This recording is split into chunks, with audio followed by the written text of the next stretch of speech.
አደራ ድራማ ክፍል 39 ተለቀቀ። ሰላም ጤና ይስጥልኝ አድማጭ ተመልካች ቤተሰብ እንደምን አላችሁ? ለዚህ ቻናል አዲስ የሆናችሁ ቻናሉን ሰብስክራይብ አድርጉ። አደራ ድራማ በባለፈው ክፍል እንዳየነውና እንደተመለከትነው የወይዘሮ ገነት ጓደኛ ከገነት ቤት ወጥታ እንግዲህ እህቴ ጠራችኝ ቀጠሮ አለኝ ብላ ዳግምንና ወይዘሮ ገነትን እንግዲህ ከነሱ ቤት ነበር ትታቸው ወጥታ የሄደችው። ዳግምም ወደ ቤቱ ሲሄድ ነገር ግን የሚሄዱበት አካባቢ አንድ ሆነና የወይዘሮ ገነት ጓደኛ ከባህሉ ጋር እንግዲህ ሰላምዬ በር ላይ ቆመው እያወሩ ዳግም ይደርሳል። ዳግም የእናቱን ጓደኛ ስላየ ማመን አቅቶታል። ይቺ የባህሉ ከባህሉ ጋር አብራ የምትሰራ የባህሉ ሰው ነች እንዴ በማለትም እጅጉን በጣም አሰበ። ተፋጠጡ። የገነት ጓደኛም ጎረቤት የምትገባበት የምትሄድበት ግራ እስከሚገባት ድረስ ደነገጠች። ከባህሉ ጋር ትተዋወቃላችሁ ብሎ ዳግምም ሲጠይቃት ባህሉም በንቀትና በማንቋሸሽ አዎ እኔ ቢሮ ነው የምትሰራው በማለት መልስ መለሰለት። አዎ እሱ ቢሮ ነው የምሰራው እያለች ዳግምም እንግዲህ አንዳንድ ነገሮችን በደንብ ይተዋወቃሉ ወይስ አይተዋወቁም የሚለውን ነገር ቼክ ለማድረግ ጥያቄም ሲጠይቃት ነበረ። ሆኖም ግን የወይዘሮ ገነት ልጅ ስላገኘችው በጣም ደንግጣ ልትናገር የመጣችውን ሚስጥር ይዛ ወደ ቤቷ ተመልሳ ሄዳለች ማለት ነው። ዳግምም ይቺ ማለት ከባህሉ ጋር የምትሰራ ከሆነ ወሬ ከእናቴ ወደሱ እያመላለሰች ከሆነ በማለት በጣም ይጠራጠር ነበር። መጀመሪያ ጊዜም እንዳያት አልወደዳትም ነበረ። ጤናማ ሰውም እንዳልሆነች ዳግም ገምቶም ነበረ። ግምቱም ልክ ሆኗል አሁን ላይ። እሷም እንግዲህ ከነ ባህሉ ብድግ ብላ እየሮጠች ወደ ቤቷ ነበር ጉዟን ያደረገችው። ዳግምም ከኋላ ሲከተላት እንደሚከተላትም አወቀች። እናም እንግዲህ ሩጫዋን ቀጠለች። ዳግም በአቋራጭ መንገድ ቀደማትና ከፊት ለፊቷ ቆሞ አገኘችው። አማተበች። በስመ አብ ወወልድ ወመንፈስ ቅዱስ ብላ እሱም እንግዲህ የባህሉ ሰው ከሆንሽ ከእናቴ ወደ ባህሉ ወሬ የምታመላልሽ ከሆነ እኔን አያድርገኝ አልለቅሽም ብሏታል።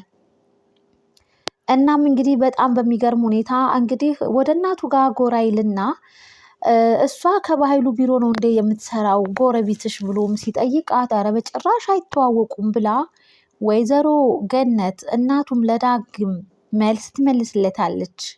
እና አሁን ላይ ዳጊ እንግዲህ አልለቃትም ብሏል። በሌላ በኩል እንግዲህ ሄለን ሰላምዬ የተኛች መስሏት ለሰላም እውነቱን የተናገረች መስሏት ቃል የሰላም ልጅ እንዳልሆነች ብሌንና እዚህ ቤት ውስጥ ሰራተኛሽ ያደረግሻት ትክክለኛና እውነተኛ ልጅሽ እሷ ነች ብላ ስትናገር፣ ነገር ግን በጣም በሚያሳዝን ሁኔታ ቃል ነበረች እንግዲህ ሶፋው ላይ የተኛችው ፊቷን ደብቃ። ቃልም ተነስታ እንግዲህ ሄለንን አፋጠጠቻት። አንቺ ከሀጂ ብላ ሙልጭ ማደረገቻት። ግብም ተያያዙ። እናም እንግዲህ አንድም ሳይቀር ለብሌን መናገር ያለባትን ነገር ሄለን እነግራታለሁ፣ አሳውቃታለሁ ስለ እናቷ እያለችም ብሌን ወደዛ አለፍ ስትል የነሱን ንትርክ ትሰማና ከበር አጠገብ ትቆማለች። ቆማም እንግዲህ ስታዳምጣቸው ስለ እናቷም ሆነ ማወቅ ያለባትን ሁሉ እነግራታለሁ ብላ ሄለን ወደ ብሌን ከብሌን ጎን እንዳለች አወቀች። ብሌንም በጣም ተጸጸተች። ወይኔ ምን አለ አንድ ድል ሰጥቻት ኖሮ የምትለኝን ነገር ባደምጣት ኑሮ እዚህ ሁሉ ጣጣ ውስጥ አልከታትም ነበር እያለች እየተጸጸተች እንግዲህ ተመልክተናታል። በኃይሉ እንግዲህ ብሌን በር አጠገቡና እያዳመጠቻቸው እንደሆነ ይደርስባታል። አመናጨቃት፣ ከፍና ዝቅ አርጎ ሰደባት። ብሎም እንግዲህ ከኪሱ ብር አውጥቶ ሱቅ ሂደሽ ነይ ብሎ ወደ ሱቅ ላካት። ሁሉም ነገር እኮ አለ ቤት ውስጥ ምንም አያስፈልግም ስትልም ምንም አይነት ነገር እንዲጎል አልፈልግም፣ ቤቱ ሙሉ መሆን አለበት፣ ብሩ እስከሚያልቅ ድረስ ገዛዥበት ብሎ ብር አውጥቶ ሰጣት። ይቺ በረሮ አለቃትም አለ ሄለንን። ብሌንም በጣም ደነገጠች። በእኔ ምክንያትማ ችግር ውስጥ ልትወርቅ አይገባም፣ ላድናት ይገባል አለች። ልህር ልቅር እያለች ተወዛገበች ወደ ሱቅ። አይ በቃ ሱቅ ሄጄ ቶሎ ገዝቼ መመለስ አለብኝ አለች። ሱቅ ሄዳ ተመልሳ ስትመጣ ሄለንን አላገኘቻትም። እናንተ አውሬዎች ምንድን ያደረጋችኋት ሄለንን እያለች ብትጠይቃቸውም መልስ ሊመልሱላትም አልቻሉም። ምን እናደርጋታለን የኔ ውድ ጓደኛ እኮ ናት እያለች እንግዲህ በኃይሉና ቃል እጅጉን በጣም ከልክ ያለፈ ሳቅም ይሳሳቃሉ። አሁን ላይ በጣም ጨንቋታል ብሌን። ሄለንን የት አደረጓት? የሚታወቅ ጉዳይ የለም። ወደፊት የምናውቅ ይሆናል። ነገር ግን በኃይሉ እጅ ትልቅ አደጋ ውስጥ የገባችም ይመስለናል ሄለን። ምክንያቱም ሄለን ያደረገችውን ነገር በሙሉ ተናግራለች። እኔ ባልሆን ኑሮ ሰላም ብትሆን እዚህ ቦታ ላይ ያለችው ሁሉንም ሚስጥር አሳውቃት ነበር ብላ እንግዲህ ነገሩን አቀጣጥላ ቃል እንግዲህ ጓደኛዋን አሳልፋ ለኃይሉ ሰታታለች ማለት ነው። የሄለን የጤና ሁኔታ እምን ላይ ሲሆን እሱን ወደፊት በቀጣይ ክፍል የምናይ ይሆናል ማለት ነው። ብሌን እንግዲህ ሄለንን ካላመጣችሁ አለቃችሁም፣ መናገር ያለብኝን ነገር እናገራለሁ አንተና ቃል ምን እንደምታደርጉ በእትዬ ላይ ብላ ዛተችባቸው። አልፈራህም አለችው። ያላትን ኃይል ሁሉ ተጠቀመች ብሌን። ምን ተማምና ነው ብላ በጣም ፈራች። እንግዲህ ቃልም እጅጉን በጣም በሚገርም ሁኔታ እንግዲህ አሁን ላይ የሄለን መጥፋት ለብሌን እጅጉን በጣም አሳስቧታል። እንዲሁም ደግሞ ቃልና ሄለን ስለ እናቷ እውነታ ስለ ብሌን እናት የሚያውቁት ነገር እንዳለም ተረድታለች ማለት ነው። እናም እንግዲህ አርፈሽ የማትቀመጪ ከሆነማ በማለት እንግዲህ ስልክ ይደውልና የብሌን እናት እንድትገደልም ብቻ ስልክ መስመር ላይ አድርጎ ስፒከር አድርጎ እንግዲህ ብሌን ስታዳምጥ ነበር። እንግዲህ የብሌን ደካማ ጎን እናቷ ነችና በቃ ተውሺ ሁሉንም ነገር ትቻለሁ ብላ ብሌን አቅሟን አይታ እንግዲህ አርፋ ተቀምጣለች ማለት ነው። በጣም ነው የሚያሳዝነው። ሰላምዬም እንግዲህ ብሌን ምን ሆነሽ ነው በማለትም ስትጠይቃት ነበር። ብሌን እንዳልሆነ ሆናለች፣ ተቀይራለች በጣም። እናም እትዬ የምነግርሽ ነገር አለኝ ብትላትም ቆይ ለእኔ ሾርባ ብትሰሪልኝ ምን አለ ለታማሚው፣ ከዛ በኋላ ብትነግሪያት አይሻልም እንዴ እያለ በኃይሉና ቃል እየተራረፉ እንግዲህ ብሌንን ቢዚ ለማድረግ ሞክረዋል ማለት ነው። ብሌን ምን ልትናገር ነበረ? ሄለን የትዳ ነው ብላ እንግዲህ ሰላምዬ ስትጠይቅ ሄለን ወደ ቤተሰቦቿ ሄዳለች ስራ ተገኝቶላት በማለትም ቃል ውሸት ዋሽታለች። እውነትም የሄለን ጉዳይ በጣም ያሳስባል። ነገር ግን የብሌን እናት እውነታ ተደብቆ አይቀርም። ምክንያቱም ሳሚ ስለሚያውቅ ሳሚ እውነቱን በፈለገበት ታይም ይናገራል ማለት ነው። ግን የሄለን ጉዳይ በጣም ያሳዝናል ማለት ነው። ሄለን በኃይሉ እጅ ወድቃለች።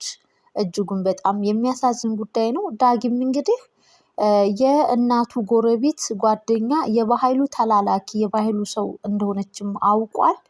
ምንስ ይፈጠር ይሁን በእነዚህ ወገኖች ላይ? እናም እንግዲህ የገነት ጎረቤት ስልክም እየደወለላት ማውራት ያለባትን ነገር አውርታ ጆሮ ላይ ነበር ጥርቅም አድርጋ የዘጋችበት። ተወኝ በቃ ተወኝ ባክህ እያለች እንግዲህ ነፍሷን ጥላ እንግዲህ ልጇ ዳግም ከኃይሉ ጋር እንግዲህ አንድ ላይ ሆነው ስላያት በጣም ደንግጣለች። ጓደኛ ጎረቤት እንግዲህ መከዳት በጣም ይከብዳልና ገነትን ከርታት እንግዲህ በገንዘብ ለውጣትም ተመልክተናል ማለት ነው። አድማጭ ተመልካች ቤተሰብ ከእንደነዚህ አይነት አስመሳይ ሰዎች እንግዲህ ፈጣሪ ጠብቀን ከማለት ውጭ ምን ይባላል ማለት ነው። ነገር ግን የሄለን ጉዳይ በጣም ያሳስባል። ሄለን በምን አይነት አጋጣሚ በምን አይነት ሁኔታ ውስጥ ነው ያለችው የሚለው ነገር ርህራሄ የሌላቸው ሰዎች ስለሆኑ በኃይሉ እንግዲህ ሰዎችን የማጥፋት የመግደል ልምዱ ስላለው ደንታም ስለማይሰጠው አሁንም ቢሆን ይህንን ትልቅ አላማና ስራዬን ታበላሽብኛለች ስለሚል እንደሚያስወግዳት ጥርጥር የለውም ማለት ነው። ይችን በረሮ ማስወገድ አለብኝ አለቃትም ብሎም ነበር የዛተው። እናም በሚያሳዝን ሁኔታ እንግዲህ አድማጭ ተመልካች እንግዲህ ሐረግ ድራማ እጅጉን በጣም አስተማሪ እና ብዙ ነገሮችን የምናገናዝብበት ነው።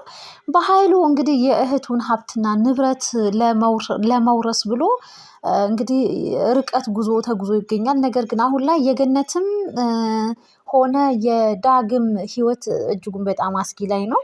ዳግም በባለፈው በቢላዋ ስለወጋው ያ ቁስሉ እስከሚያገግምለት ነው እየጠበቀው ያለው እንጂ ዳግምን በጣም ንቆት ነው የሚያየው። ምክንያቱም እሱ ላይ በቢላዋ ስለወጋው እንደማይለቀው ነው ማለት ነው እንግዲህ ያየነውና የተመለከትነው። ነገር ግን እስከሚያገግም ድረስ ይፈልጋል። እናም እንግዲህ የእህቱን ልጅ እያወቀ በዛ ልክ እንግዲህ እያንቋሸሻት፣ ግን ይሄ እውነት መቼ ነው የሚወጣው? በጣም አጓጊና ልብ አንጠልጣይ ድራማ ነው። ውድና የተከበራችሁ አድማጭ ተመልካች ቤተሰብ ይህንን ቻናል እንግዲህ ላይክ፣ ሼር፣ ሰብስክራይብ በማድረግ ቤተሰብ ይሁኑ። ነባሮችም ስለምታበረታቱኝ አመሰግናለሁ። በቀጣይ ክፍል ምን ይከሰት ይሆን? ሄለንን ምን አድርገዋት ይሆን የሚለውን ነገር ደግሞ ወደፊት አብረን የምናይ ይሆናል። እስከዛው ድረስ ቸር ሰንብቱ። ባይ ባይ።